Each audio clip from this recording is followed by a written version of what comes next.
Hello folks, once again I'm doing this video to explain in greater detail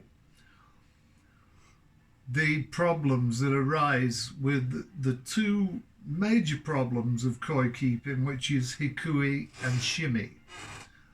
Now, I thought most people were very aware of these problems, but obviously not.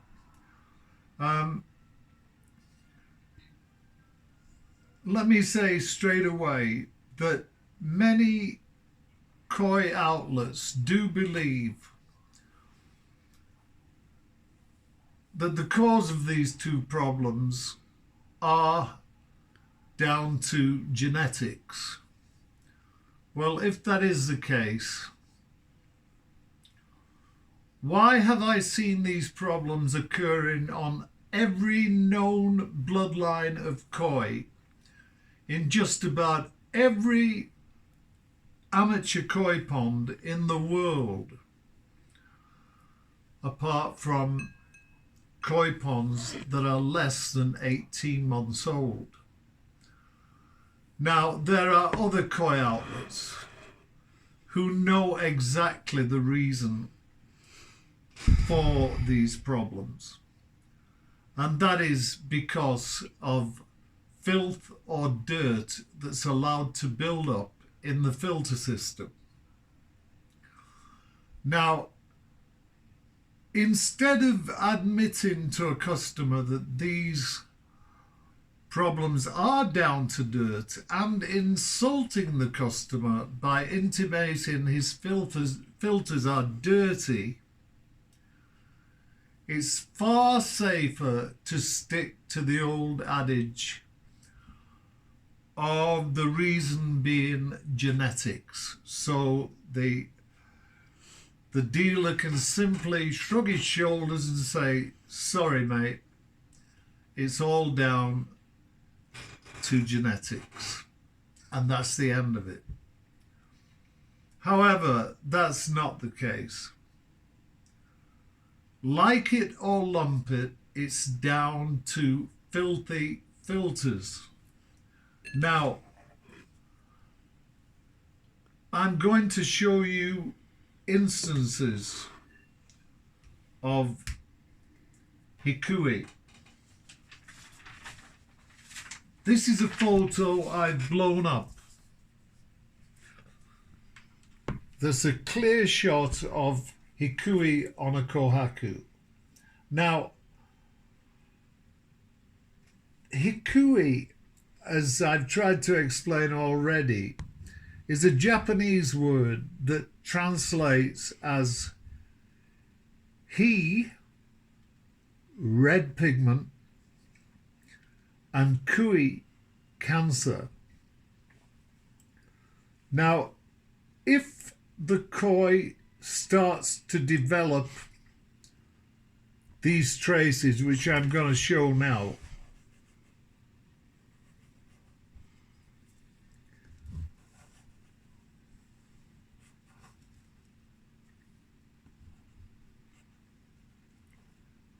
these are signs of Hikui, a red cancer, a cancer that's affecting the red pigment. And if you look at them closely, the problem turns out to be a yellowing of the red pigment here. Can you see? Now, once that problem affects even the highest grade koi, there's no cure for it. There's absolutely no cure whatsoever for it.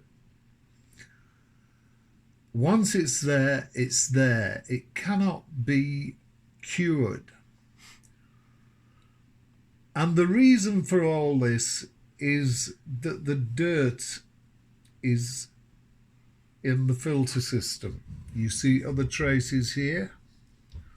You see other traces there. Now, this, believe it or not, is not contagious to other koi. Here is another photo that I've blown up of a kohaku. This is the dorsal fin, and this is a clear indication it's a large area on the back of the koi, and this is Hikui. Now, although I don't have readily pictures of Shimi, but I've seen it so often. I'll go back to the first photo now. Shimi is another word, a Japanese word, that's translated as freckle or freckles. Now, unlike Hikui, freckles can form on any variety of koi, and they look something like this. It's a circular patch. Now, well, almost circular patch, and it's black.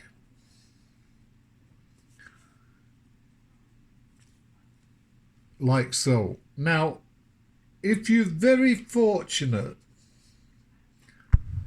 you can remove this sometimes with a deft flick of the thumbnail. But it's rare that you could ever get rid of it altogether, and so there are traces left. Now, koi judges don't take kindly to either Hikui here or Shimi here. So they downpoint the entry accordingly if it's entered into a koi show. Now, once again, there's no cure for either of the problems. But there is a way to stop new problems of Hikui and Shimi taking place. And this can be done easily by ensuring your filter systems are thoroughly, and I mean thoroughly, clean. These two problems are the biggest reason why many high-end koi enthusiasts